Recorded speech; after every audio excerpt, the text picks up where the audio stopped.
Over the past several decades, educators and entertainers and journalists and politicians created an army of psychologically engineered tantrum throwers to be the muscle behind their movements.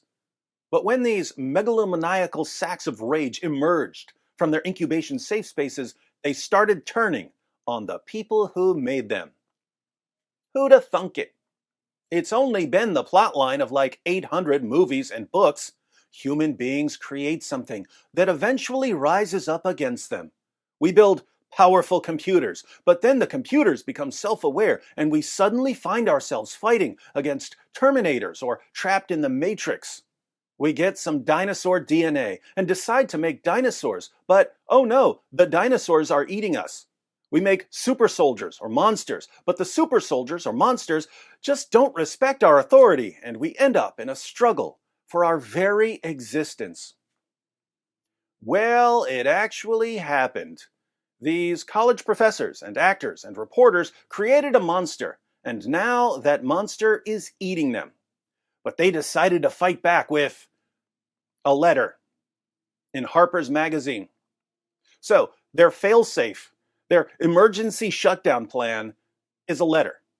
Let's go ahead and read the letter, and then we'll see why they're complete morons for thinking that this will help them.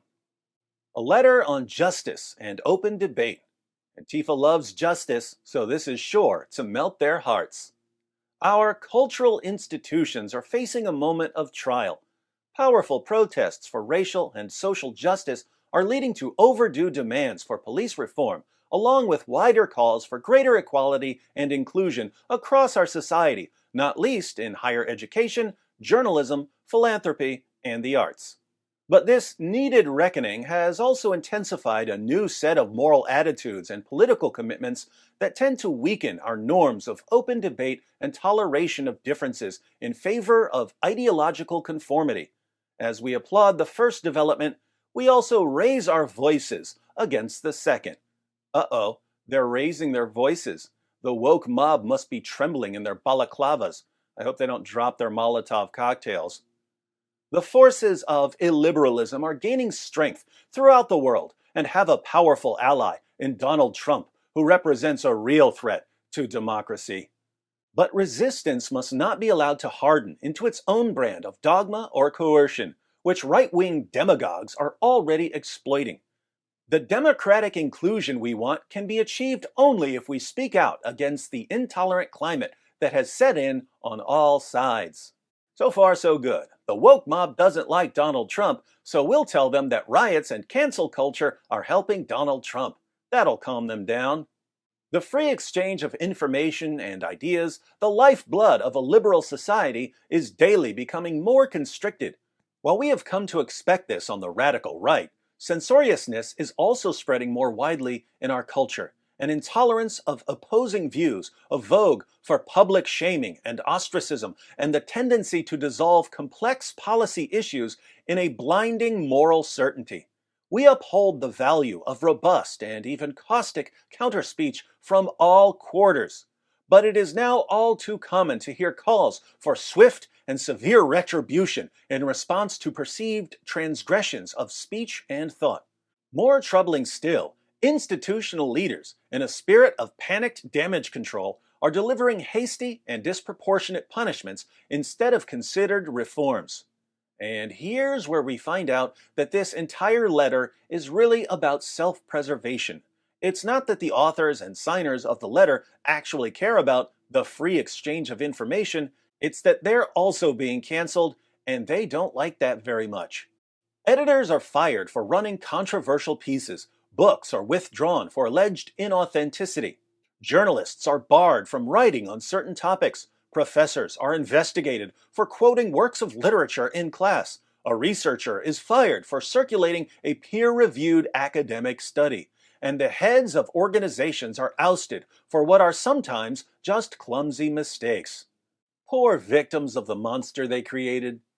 Whatever the arguments around each particular incident, the result has been to steadily narrow the boundaries of what can be said without the threat of reprisal. We are already paying the price, you sure are, In greater risk aversion among writers, artists, and journalists who fear for their livelihoods if they depart from the consensus or even lack sufficient zeal in agreement. These poor writers and artists and journalists, they spent years cheering on the mob, and now they're, quote, paying the price in greater risk aversion. An intolerable burden, to be sure. This stifling atmosphere will ultimately harm the most vital causes of our time. Yes, it will. The restriction of debate, whether by a repressive government or an intolerant society, invariably hurts those who lack power and makes everyone less capable of democratic participation. The way to defeat bad ideas is by exposure, argument, and persuasion, not by trying to silence or wish them away. We refuse any false choice between justice and freedom, which cannot exist without each other. As writers, we need a culture that leaves us room for experimentation, risk-taking, and even mistakes. We need to preserve the possibility of good faith disagreement without dire professional consequences. If we won't defend the very thing on which our work depends, we shouldn't expect the public or the state to defend it for us. And the letter was signed by a ton of writers and journalists and professors. Now, I'm sure that as we were reading that letter, you found yourself in complete agreement with much of it. The letter is absolutely correct, and yet it's one of the most idiotic letters ever written. Why? Because these educators and writers and entertainers are trying to reason with people who've been trained and conditioned not to reason.